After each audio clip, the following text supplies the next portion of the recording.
Hindi lahat ng OFW na nagsasabing okay lang ako ay talagang okay. May isang kabayan po tayo dito sa Saudi ngayon na dumaan sa isang napakabigat na pagsubok.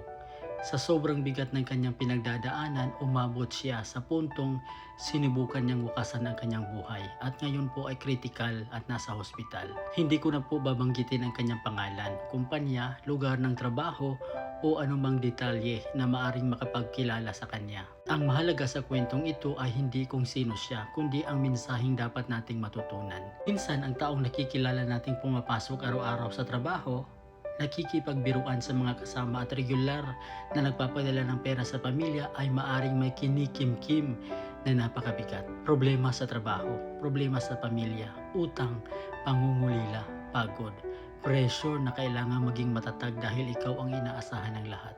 At minsan, hindi niya sinasabi kahit kanino. Kaya mga kabayan, huwag nating hintayin na may mangyaring masama bago tayo mangumusta. Kung may kasama kang tahimik na itong mga nakarang araw, kamustahin mo. Kung may kaibigan kang biglang lumayo, kausapin mo. Kung may kabayan kang palaging nagsasabing pagod na ako, huwag agad isipin na simpleng pagod lang iyon. Minsan ang isang simpleng kabayan, okay ka lang ba talaga?